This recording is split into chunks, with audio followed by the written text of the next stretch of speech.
Courage or captivity? There's a choice. The one you've been waiting for a long time. Even right now, you're postponing that decision. Stop. Here's the question. Do you think this is a lack of courage? It's not. Quite the opposite. You are courageous. This courage may have imprisoned you. How? Come with me. It's hard to explain, but in 6 minutes, you'll see for yourself. People assume captivity comes from the outside. Wrong. The strongest prison is locked from the inside. Where are the keys? In your hands. When you heard that, did something inside you say no? That no is exactly what I need to talk about, because that no, that's what's holding you. Here's the question. Don't answer. Feel. Are you a courageous person? Hold that question in your mind, because by then, your answer will have changed. Think. In the last year, you didn't do something you truly wanted. Why? The first answer that comes to mind. It's wrong. Don't defend it. The real answer is much quieter and uncomfortable. While watching this video, you don't need to search for that quiet answer. It will come on its own, whether you want it to or not. Here's the question. That voice inside you, the one that analyzes, measures, weights, is that voice protecting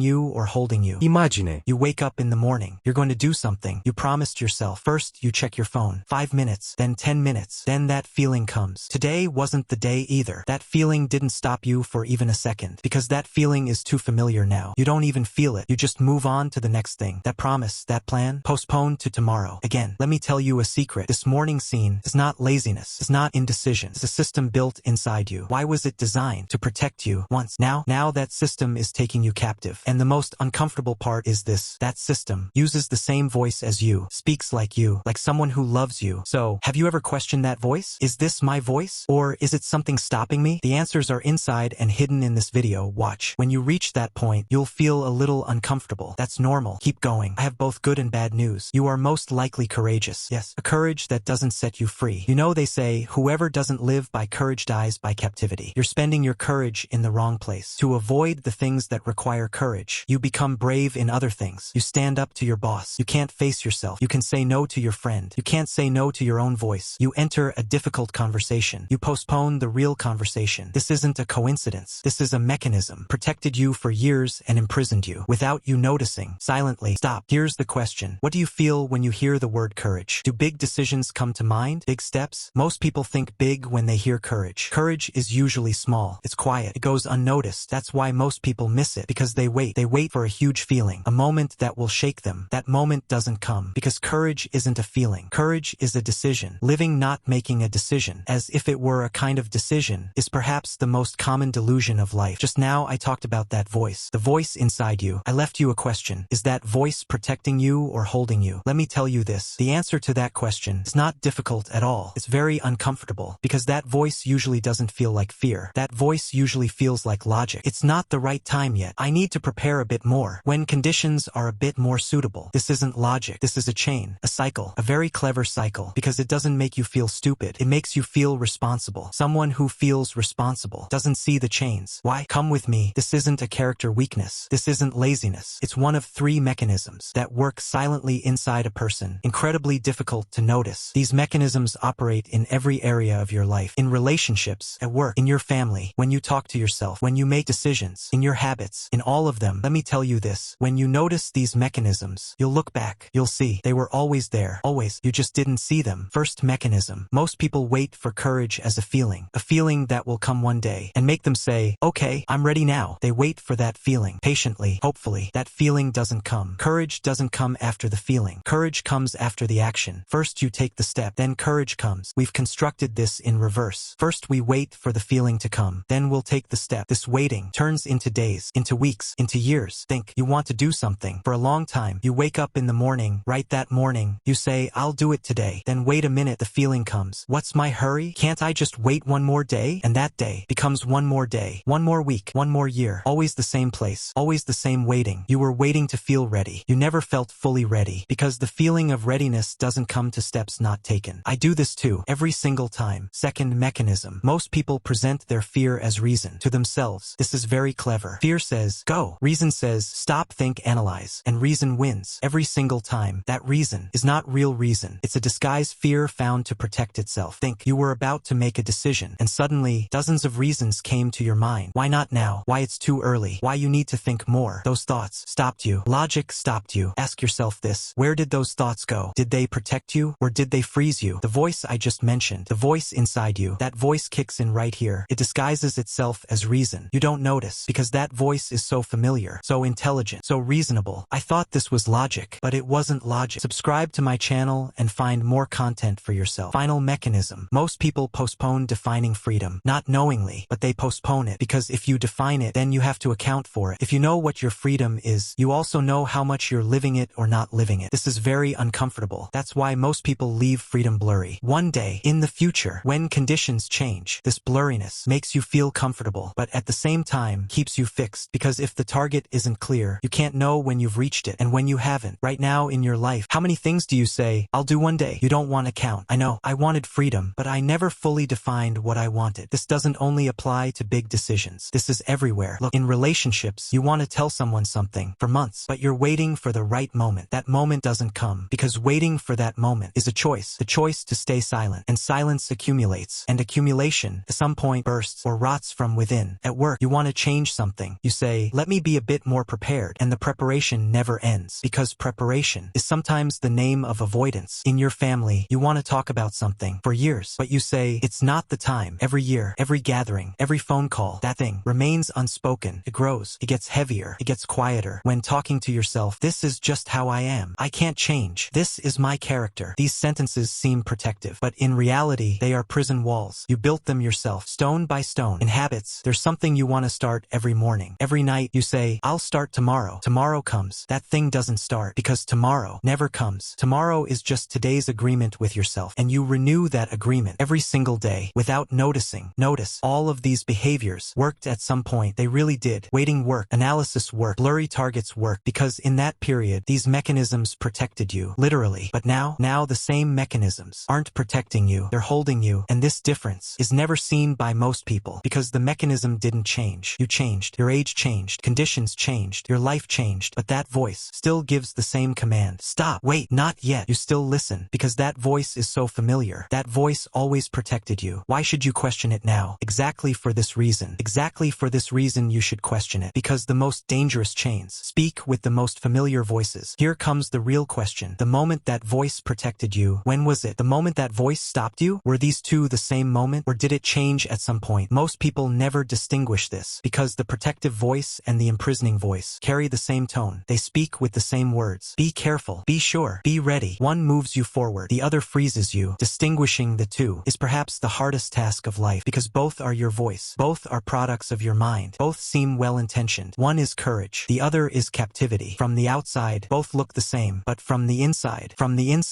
you always knew. You just didn't want to look. Now let me tell you something honest. This video didn't teach you anything new. It didn't teach you anything at all because you already knew all of this. You were feeling it somewhere inside you. It was blurry. This video only did this. It made that knowing a little more visible, and now that visibility is making you a little uncomfortable. That's good. Discomfort is sometimes the most honest form of growth. What you're feeling right now isn't a warning. It's a recognition, a self-recognition. This recognition is what most people run from because if you recognize it, you can no longer say, I don't know. If you say, I know, responsibility begins. At the beginning of the video, I asked you a question. That voice inside you, is it protecting you or is it holding you? You know the answer, and you also know this. Knowing the answer isn't enough. Knowing is the beginning, but the beginning is only the beginning, and most people stay at the beginning because knowing brings comfort. Saying, I've noticed now, doesn't mean we've changed, but the moment closest to change is the moment of noticing, and right now, you are in that moment. At the beginning of the video, I asked you this. Are you a courageous person? Now I'm asking that question again, and this time, your answer is different because now you know this. Courage isn't just big steps. Courage is sometimes noticing that voice, that familiar, intelligent, affectionate voice, and asking it this. Are you protecting me or are you holding me? Asking this question is sometimes the most courageous step of life. And now, one final question for you. In your life, right now, at this very moment, there is something you are waiting for. And what is the real reason for that waiting? You already know the answer because you watched this video,